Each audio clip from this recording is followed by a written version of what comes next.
Welcome to Pastors with Pourovers, conversations about coffee and the Christian faith. I'm Cody. And I am Kyle. Today, I took a little journey through the tunnel to Richmond to get some coffee because I didn't want to do the same as last week, the same coffee. This is dedication. You're dedicated to the podcast. To go through the tunnel there. Shout out to the George Massey tunnel in Richmond. Love it. Do you though? They have new lights in it, so it's less of a creepy, like old tunnel that you think is just gonna like cave in from water. And now it's like a tunnel that you can actually see in, which is nice. That's fun. But I got some coffee. We went to this coffee shop on Tuesday, and we really liked it. Mm-hmm. And then for whatever reason, immediately as we drove out of the parking lot, I regretted not buying coffee from them. So I went back to get that. Had a cortado as well. Oh. This is Tom Bargain or Tom Bergen or Tom Barjan. Bargain. How did that video say it? Before that we started, I tried to like find out how to say his name. Let me see. I haven't looked at it yet. Tom Bargen. Are those accents or is that just fancy font? I think it's just fancy font. Bargain. I'm gonna say Bargain. Tom Bargain. Tom with an H. This is a great name. And that's today's episode. How do you spell this? 20 minutes name? later. And so he's from Winnipeg. Rose has some cafes there. I don't know much about it, but when we went there, I think their espresso is his. So that's what they use. This is from El Salvador, which is something I don't think I've had before, actually, from El Salvador, which is cool. Papaya, toffee, and floral. It's good. When I got it, the guy was like, yeah, that one's really good, papaya. And I was like, yeah, definitely. Cool. Love it. I think when we had the Americanos there, the papaya, I was like, oh yeah, that's papaya. This is a little more subtle, but I still quite like this. Yeah, it's really good. I mean, this is the first one I've done with it because I got it this morning. So I'm pretty impressed that on a scale of 7-Eleven coffee to that Colombian we had one time that I said was my favorite coffee I've ever had, I'd give this like an 8.5 to 9. Whoa, yeah. Nice. I'll give you some after. Nice. Some nice, I'm a nice person. I also used, it's called the double method. I don't know if he came up with it, but not to be confused with just putting 2 cream and 2 sugar in your coffee. Yeah. Well, he says that in the video. Oh, does he? Yeah. I don't know if he came up with it, but Canadian guy, YouTuber, Kyle Rosell, the double method. Basically it's kind of confusing, I guess, because 3 pours. You'd think it'd be 2, but double the coffee weight for the bloom. So I did 2 cups. So I did 40 grams of coffee. So the bloom was 80 grams. Interesting. Of water. And then you wait like 45 seconds. And then you pour up to 60% of your coffee weight. No, 60% of your water weight. Yeah. So I pour it up to 400. And then you do another pour, which is the second double. Okay. Up to your total amount. So the first double is doubling the coffee weight for your bloom, and the second double is 2 more pours in it. Interesting. Yeah, give it some swirls after the pours. I feel like that bloom, like it's going to start running through with that much water, isn't it? Like you're going to have some just really under extracted. Yeah, he said it was, I mean, he mentions that it's different for a bloom. But it worked out well. Yeah. Like, I mean, yeah, sometimes I find when I do like I always just do the 4-6 method with my V60 still. But sometimes I find if I get a little bit, like if the grounds don't hold all the water for that period and it starts to drip through, that it'll actually kind of help the overall taste of the cup. Mm-hmm. Like having that little bit of really acidic under extracted coffee at the bottom sort of just mixes in well with the rest of it. Yeah. Yeah. And I mean, I think people kind of get really strict on their methods, and they're like, the only way to do this is this amount for a bloom, and then you know, and so then you try something new and it works out, and it's fun. The joys of coffee. Well, we get so nerdy about it, but I had a customer come in and buy some beans, and they're ones that I'd purchased as well. So I wanted to like give him some advice, or like I was grinding them for him. So I thought I might grind them a little coarser, finer, depending what his method was. So I said, what's your method? And he says, a V60, which is really all I wanted to know. But he's like, and then what I do is I put the grounds in it, and then I just pour hot water over top. That's what you said. That's what he said. He's like, that's his method. Yeah. I was like, cool. Sounds good. Sounds like a plan to me. That is a pour over method. Yeah. Yes. You are pouring over, I guess. That's funny. So anyways, talking about methods that are bad. Whoa, check out that transition. We're going to talk today about pastors, and we're calling this Pastors Are Not Professionals. And what sort of brought this to mind, I'm reading this book, The Pastor's Justification by Jared Wilson. Kyle has it too. I had it before Cody. It's true. I haven't finished it yet. He has read it. I'm reading it. But I just read this one quote. I'll read it. Yeah, I'll just read the whole thing. Says, the professionalization of the pastorate is killing the spiritual life of congregants. Even congregations seeing an increase in attendance to Sunday worship. That was a weird pause. Despite the intricacy and efficiency of applied systems, many attendees of the consumer-driven church get everything they want except pastoral care. And I read that, and that got me really fired up. And I said, Kyle, like, I think I was sitting in the cafe while you were working. I was just sitting there reading. I was like, Kyle, we got to do an episode called Pastors Aren't Professionals, and we're going to talk about this. And he was like, yes, I want to talk about this too. Let's get fired up.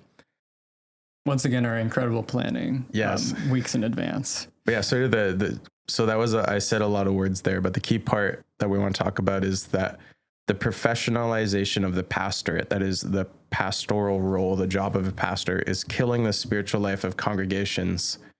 And that as a result, people are getting everything they want from church. And we can talk about, like, you know, they get cool music or whatever that means. They're getting everything they want except actual pastoral care.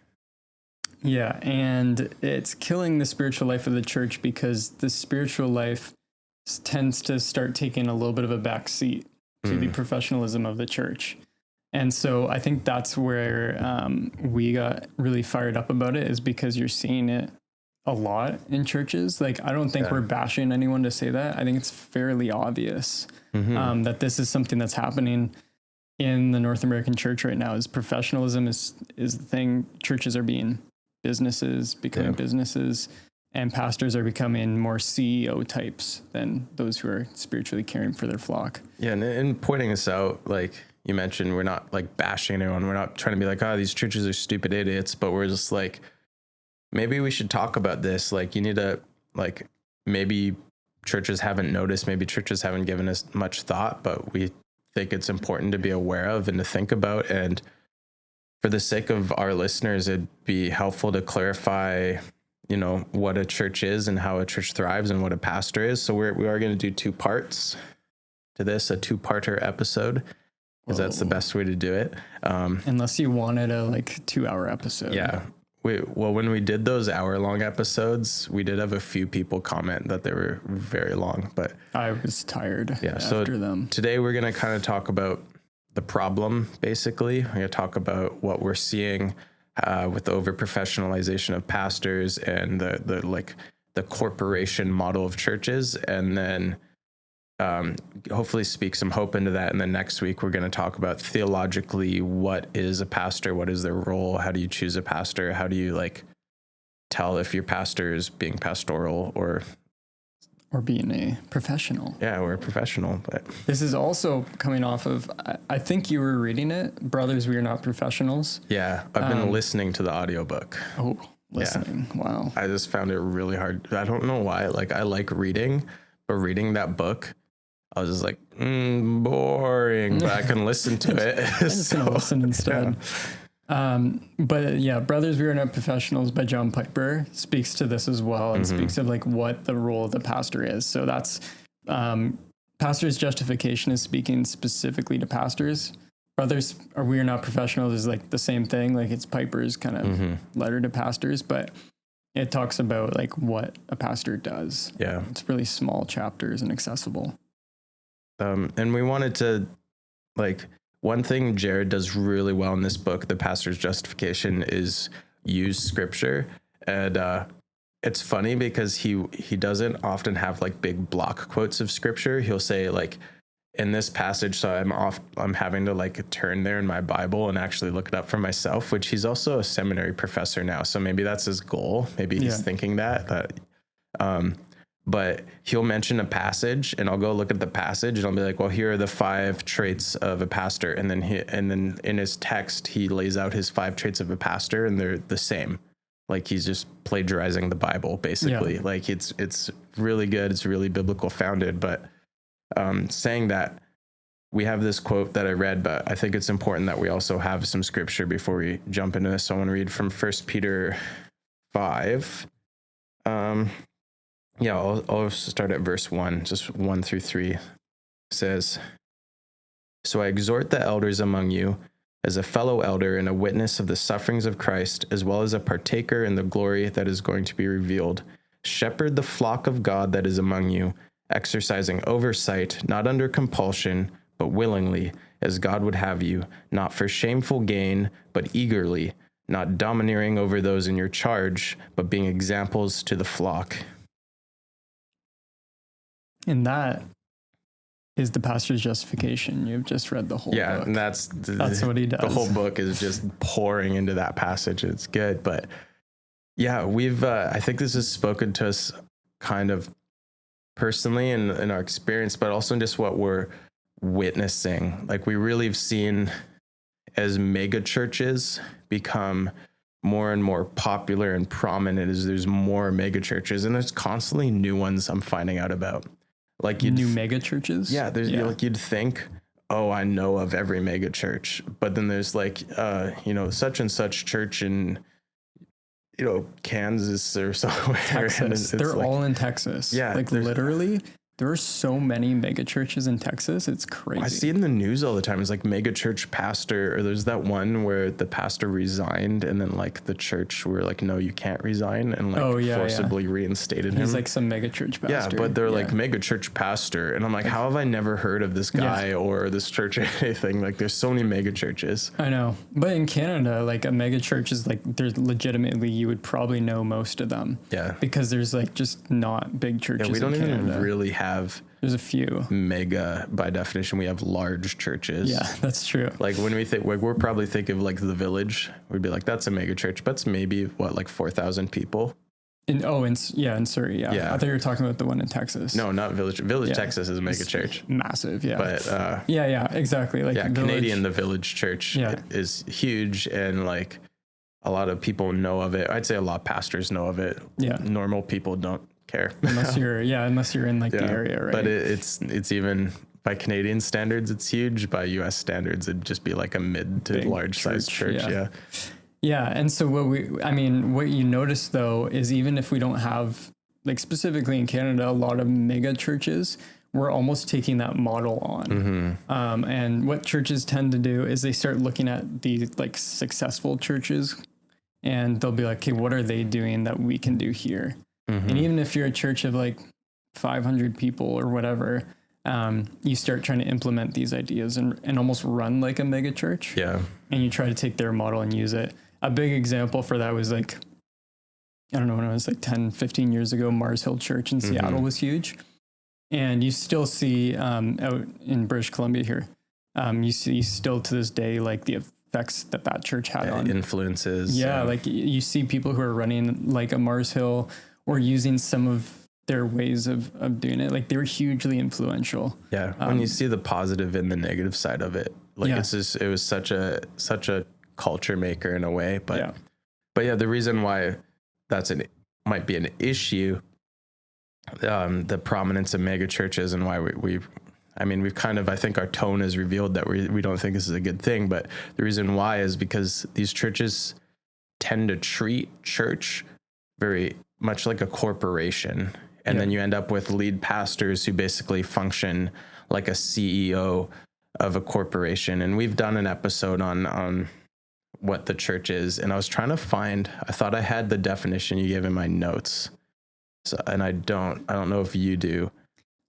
It's something along the lines of the local church is a gathering of believers in Jesus Christ, who worship him and then scatter to spread his gospel. So the one something like that. I have gone off of for a while is, well, this is made up for a paper, so it has a lot of words because it's meant to be thorough, so the professor could not poke holes in it. But it says the church is a local gathering of those who, trusting in Jesus and declaring him as Lord, have been sealed by his Spirit and brought together in a new covenant to be called the people of God, to bear his name and to do his work. That's a lot of words, but basically what's saying is the church is not, something ethereal. It's not something, what is it?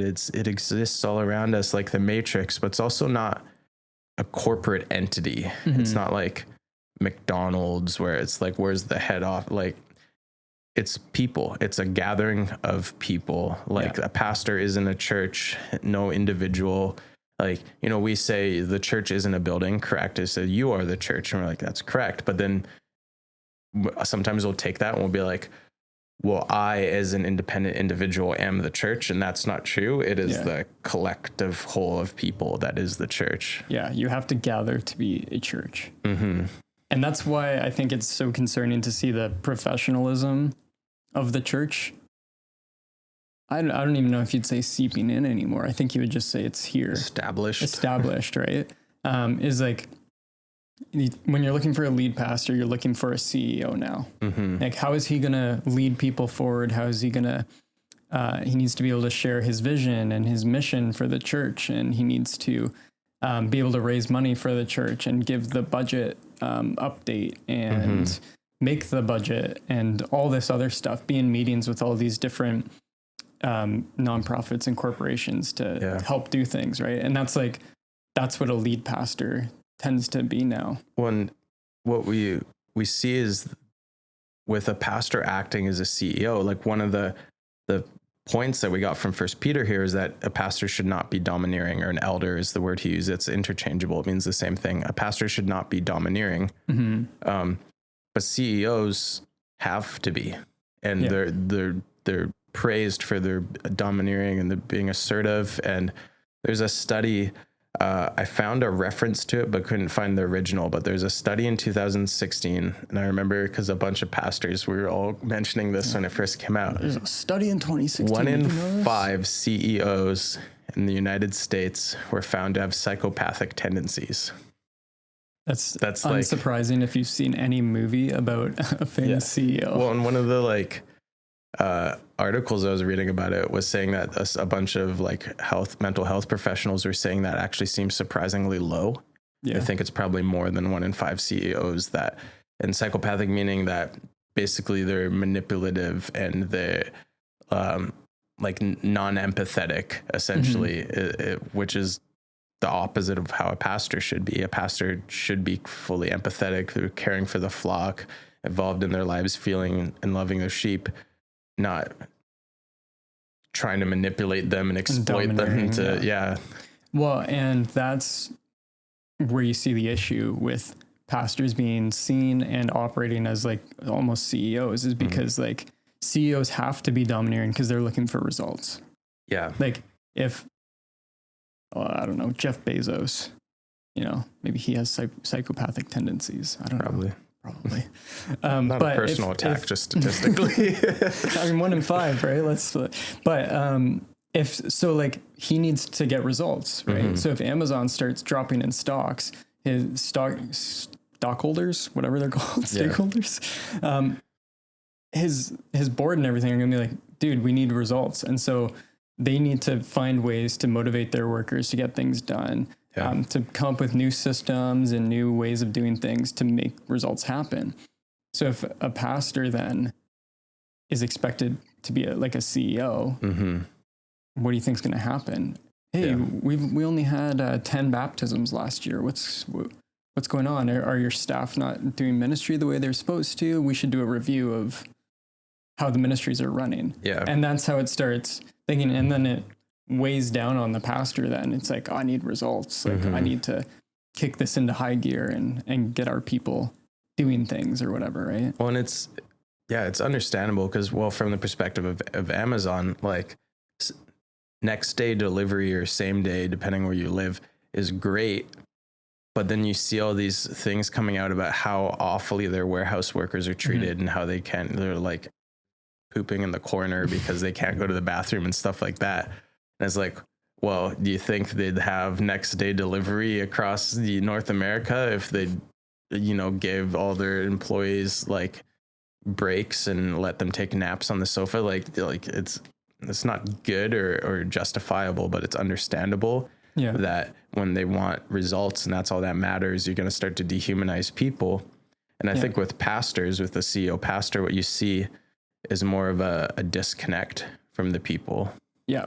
And sorry, that's the thing is like pastors are not like the goal is not, we need results. I need to get results out of these people that I have, right? Like the people are not your employees. As a pastor, your job is to shepherd them and to pastor them, to teach them. And so when it's like this idea of like, we need to get results, like we need more people to come, we need to see evangelism happening more and all these different things happening. That's what it starts being like. It's like, hey, we need you to be doing this and doing this and doing this. And it's just trying to motivate people often to do stuff that they don't want to do because their hearts aren't there yet. And we haven't shepherded them to get them to that place. Well, and discipleship is like if you compare it to counseling, which I know there's alarms, red flags, but when you think about mental health and counseling, like it takes time to get people to work through their trauma, or you could even say like physical. It takes time to heal a broken bone. And you think of like our spiritual state and how like lost and depraved and sinful we are. You're not going to be able to like streamline, like you're not going to get next day delivery on holiness. Like like it takes time. It takes intentional relationship, time spent at the feet of Jesus, time spent in community and fellowship. But with the pastor that's being pressured to see results, often they end up not even actually pastoring or being pastors. Like if you're preaching and you're in meetings with your staff and you're developing strategies and you're doing team building exercises, none of those things are caring for your flock. Like they might have some trickle down, but you're not actually in the field pulling sheep out of trenches. Like, have you seen those TikToks of the sheep are dumb. They get stuck, everything. I would love to be a shepherd just because I feel like it'd be hilarious. Just for TikTok videos. You can be famous on TikTok as a shepherd. They do that thing where they like, if they roll over, they get stuck on their back. You have to go roll them over or they die on their back. But anyways, like if a shepherd's not, like, could you imagine? Well, think of, even like the analogy that scripture gives us. Think of a shepherd who, like, the sheep are out there. There's wolves, there's sheep getting turned upside down, there's sheep falling in holes and stuff like that. And he's like, oh, we need more results. I'm going to sit in my office and I'm going to spend all of my time, developing a new corral design for the sheep. And we're going to have the sweetest corral. And meanwhile, sheep are dying upside down and wolves are dragging them off. Like, that's not pastoring. Well, and we've talked about this a little bit in just preparing for this, but like with the internet being what it is, it's greatly accelerated. Like we've talked about the idea of like celebrity and influencer pastors. So you take that analogy, right? And all these sheep are going astray or like getting caught in the fence or whatever. And the shepherd's like, all right, well, I have a meeting with another shepherd. I'm actually going over to his flock right now to hang out with them. So I'll be right back. And that's often what can happen is that like you're aiming for this level of celebrity or influence. And so your sheep are like running wild and like in your pen and you're like, I'm going over to someone else's. Well, and so First Peter, he says, pastor the flock among you. Mm-hmm. Yeah, I like in Jared's book, again, he quotes that, pastor the flock that's among you, and he says, that kind of seems obvious, doesn't it? But you realize what it means is the flock that are where you're at, but also the flock that you have, not the flock that you wish they were, the flock that you see them being someday. Like that's who's there. So pastor them, shepherd them, like stop trying to create a flock that isn't the one that God's given you, that he's entrusted you with. And then, yeah, this idea of the internet, you're so caught up in sort of the people aren't even in your church, what they're saying online. Mm-hmm. And it's weird because even, I mean, as podcasters, people could probably be like, well, aren't you doing that? But we're not pastoring you. We're not even really teaching. We're just having a conversation. This is hopefully edifying entertainment is essentially what this is. Yeah. But when I was preaching like fairly regularly, every once in a while, someone would come in and be like, oh, I'm so bothered by something you said. And I'm like, I'm sorry, I don't think I've ever met you. I'm like, oh, I don't go to your church. I'm like, well, then why? like, no offense, but I don't really care. Yeah. Like, you have a pastor, go talk to your pastor. Like, if you want to be part of my church, be part of my church. But yeah, there's so much with like the celebrity pastor where they're just worried about their influence, worried about their reach and like their Instagram followers or Twitter followers. Well, even on smaller scales, just like you can, even if you're not speaking at big conferences and stuff, you can like fill up your schedule with like, oh, I'm speaking at this camp this week, and I'm speaking at this church, which isn't a bad thing to go do camp ministry or whatever. But often you can like start filling up your schedule and like, oh yeah, I'm scheduled to speak at this conference. I'm speaking at church on Sunday, and then I'm speaking at the conference on Wednesday. So I think I could probably go see Jim maybe like 2 weeks from Thursday. Yeah. And like, it sounds like crazy and extreme, but that's often what can happen. Like pastors are like, I was in a pastor's like, it was like a credentialing thing a few years ago. And they're like, let's get to know each other. Say your name, the church you work for, and then something you do for a hobby or whatever. And so like all these guys are getting up and they're like, yeah, I mean, I don't have a lot that I do as a hobby or for fun because like just so busy all the time with like ministry or like I have 3 kids, so I'm like pretty busy and stuff. Yeah. I'm with that and with ministry. And I was like, man, these guys need a hobby. Like they're scheduling themselves so much, doing so many other things that beyond that, like, are you able to actually like drop everything and run to the hospital when you need to be with your sheep, right? And so we can be so concerned with connecting with other pastors instead of our own people, or like connecting with other like camp ministries or whatever it is, instead of our own people. I think that busyness often will end up being praised as a virtue too.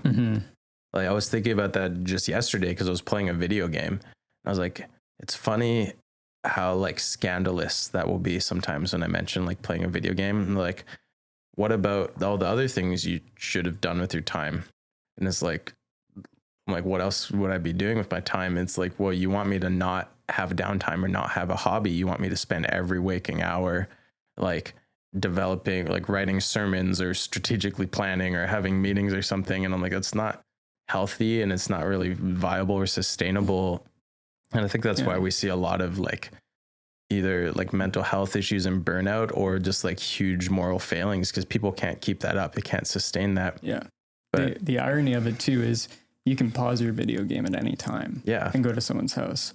Or often when we're doing things for the ministry or, you know, to keep the business going, we feel like, oh, I really need to get this done. So maybe someone else can help them out. We're like playing video games. When I used to stream video games on Twitch, I met a lot of local people who have built relationships with Christians and non-Christians through video games. Yeah. Like, which isn't going to happen if I'm away at a conference or something. But yeah, I think a good example of this that I mentioned to you before is Matt Chandler, very well-known pastor.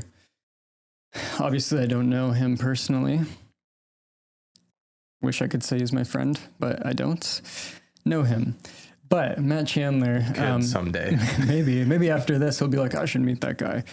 But Matt Chandler like rose to prominence years ago and was like this kind of new, like young pastor, really solid preaching and theology. And his church was like blowing up. A Village Church in Texas. We mentioned them earlier. So he was speaking all over the place at all these different conferences and everything. And he was like one of those speakers that everyone really wanted to have. And I read, and you can even see it in his life now, if you follow him at all, he's taken that back a ton. And his reasoning for that was he limits his itinerant speaking to focus on his church. Like they recently, they had like campuses or whatever, like village campuses. Yeah. And he was like, we want these to be autonomous local churches instead. So they sent them all out. That's awesome. As their own churches now, right? To like separate from village. But he wouldn't have noticed that would be the best way forward if he was off speaking everywhere. So he recognized like my flock is in Texas. So I need to be there. Not that he doesn't speak at all anymore, but he's really, really limited it down. I think that's such a good thing and a good approach to church in general. Like I get really bothered by rich pastors, and it's not that I think it's wrong to be rich, but I think of how many pastors could have been employed on that same salary, because ultimately it's going to be way more effective to have more churches that are smaller. Like, and that's something where I changed. Like when I was younger, I was like, why don't all these tiny struggling churches just get together and become one big mega church and then they'd be successful?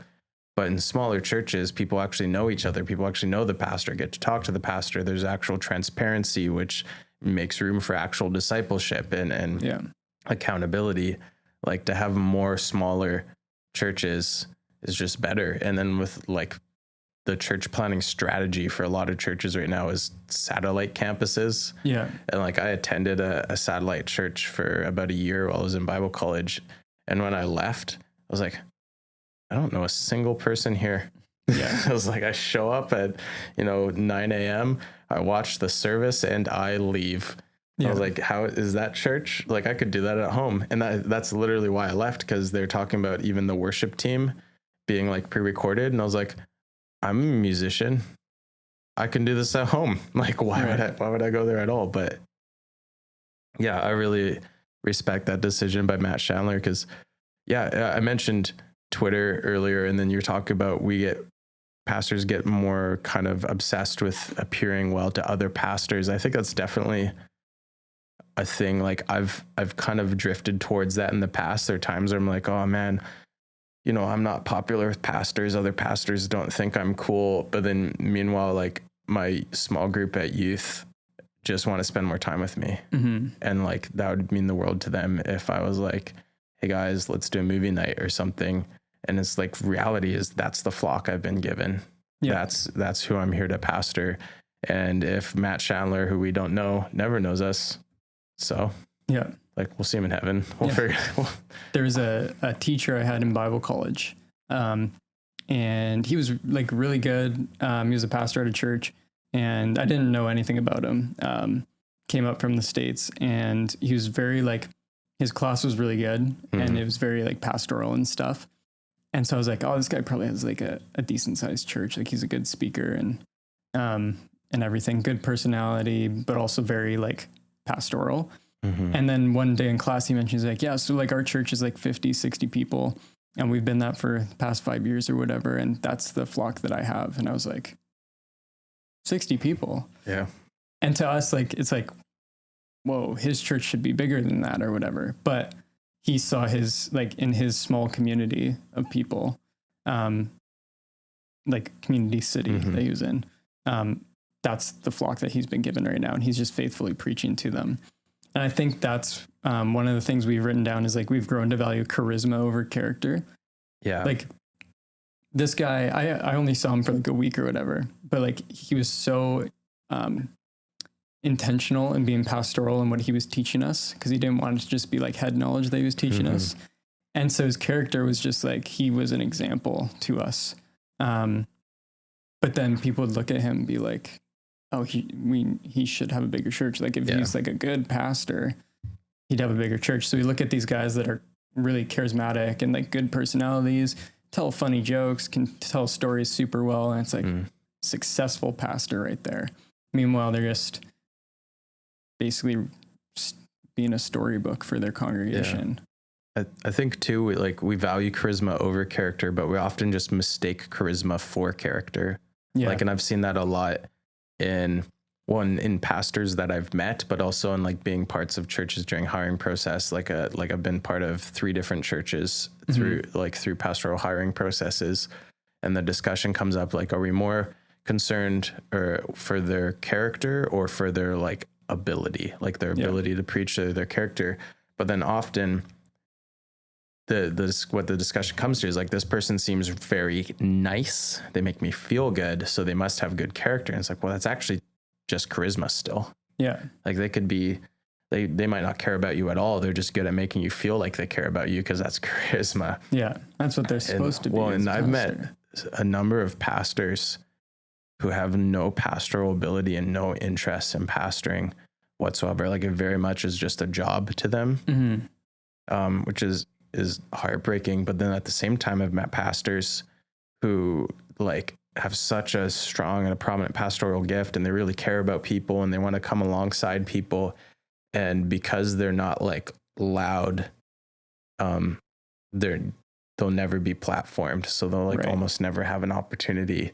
And I think personally, that's something where I've changed, because when I started ministry, I was pretty quiet. And now, and it's funny because I've had people kind of point out, they're like, you're one of those like loud, charismatic types. You're a good public speaker. So clearly your issue is character. But I had to learn to become like an assertive and loud public speaker, because no one would give me the time of day. Yeah. And you start thinking that's what people want. Yeah. Like that's what they want in pastors. So that's what I got to be. And it sucks.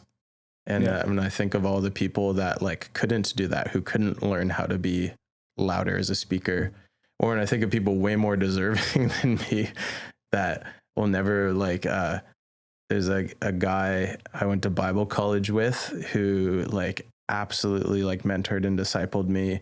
Great guy. Pretty sure he just works on a farm now. Actually, I'll reach out to him again now I'm thinking of it, but I'm like, oh, that guy's going to pastor a church. That guy's going to pastor a church. But he was just too nice. He's too kind, too gentle. It's like no one would give him a chance.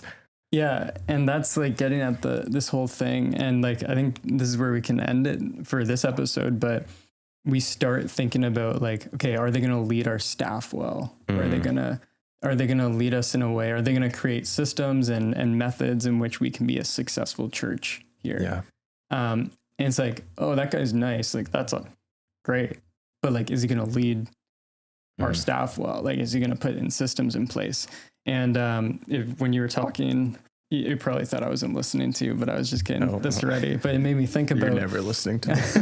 It made me think about this part in Jared Wilson's book, in the chapter, The Humble Pastor. He says, it's very difficult for a pastor who goes to the Bible constantly in a submissive, prayerful, and open posture to come away from it thinking his ideas are better. And I think that's what it was, what it is at the core, is we start thinking our ideas are better than what God has given us in his word. Yeah. And so when you're on a search team for a pastor, or you're like, you've gotten the job and you're a pastor, and it's like, okay, what do I do now? How do I make this church successful or motivate this church? We start thinking of our own ideas, and it's like, well, maybe if we did this thing, maybe if we started this ministry, maybe if I implemented this system into our staff team, like all those types of things. Yeah. And what Jared's saying is like, well, what's the Bible telling us to do? It's saying, shepherd the flock of God among you. Exercise oversight, not under compulsion, but voluntarily, according to the will of God, not for sort of gain. Like he gives it to us right there. And what he's saying is, when you're going to the Bible constantly, openly, prayerfully, it's hard to come away thinking like my idea is better, like what I can do is better. Not saying that you can never implement any systems or anything like that. We see that we understand it's the nature of bigger churches sometimes. Team leading and team building, those are good things. Yeah. Like if you can't work as a team, that's not good either. Yeah. But at the end of the day, what God's people need, and this isn't like my opinion, this is like what the Bible's saying, what God's people need is not just a leader, they need a pastor. Yeah. And that's why he's set up pastors to be the leaders of his church. They may not be like the most crazy outspoken people in the world, but they're humble and they're good people, they're godly people, and that's what they want to see in other people. Well, and at the end of the day, Jesus says, I can't think of the reference, when Jesus tells Peter, calls him the rock, says this is the rock on which, Jesus says that he will build his church. Yeah. It's not us. It's not our dope strategies. It's not, those 7 key principles we picked up at the last leadership conference. Jesus builds his church. What we contribute is just openness, humility, faithfulness. We're just here. We are the under shepherds. That term triggers me a little bit because of a book I read that was really annoying, but we are under shepherds. He is the true pastor. He is the one taking care of his church, looking after his church.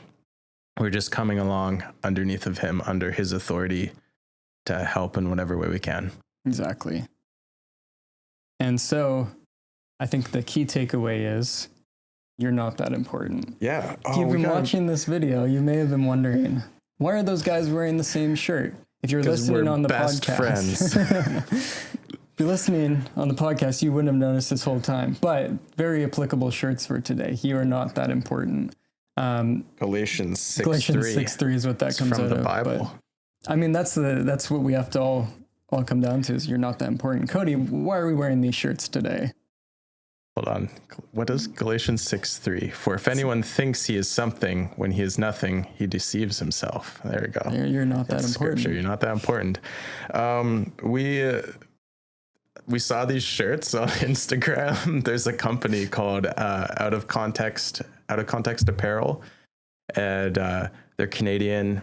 As far as I can tell, they're based in Ontario, which is the other side of Canada. So it sucks they're not in the best side of Canada, but that's okay. Kyle's triggered because he's from Ontario. But no, they have funny Christian shirts. They have stuff. One thing I've been looking at is there's a hoodie that just says exegesis. Yeah. And I was like, that's so funny to me. Like I don't know what it's like supreme, but it just says, read the Bible. This is my favorite one. This is the best one, really, which is why we both have it. But anyways, they don't sponsor us, but we have an affiliate link. So if you want some funny Christian t-shirts that are like decent quality too. Yeah, like they fit really nicely, actually. Yeah, this one's long, so I could actually wear it large. I didn't have to size up to keep my belly from poking out. Like it's good. It's good stuff. But hey, great gifts as well. Yeah. You can use that. So we'll put an affiliate link in the description of the video. Should know. It gets you a percentage off, and it's cool. I'm like, oh man, what was it? Is it like 10%? But it's neat because literally the percent what you save. So if you save $2, we get $2.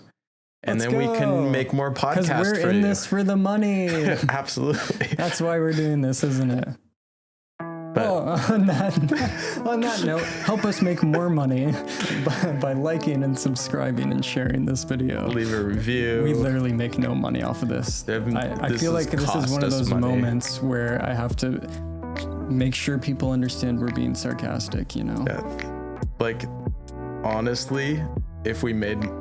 I want to buy us one of those boards so I can adjust, play the music live and have buttons to press while we're recording. Yeah. That's what I would do if we made money. That's true. It would go 100% right back into this. We do this because it's fun. We love talking about it. We care about, honestly, our listeners are awesome. The people we've interacted with, I appreciate so much. So we can say, not even just unauthentically, we love you guys. Thanks for being here. Yeah, we hope to see you next week for part 2 of Pastors Are Not Professionals.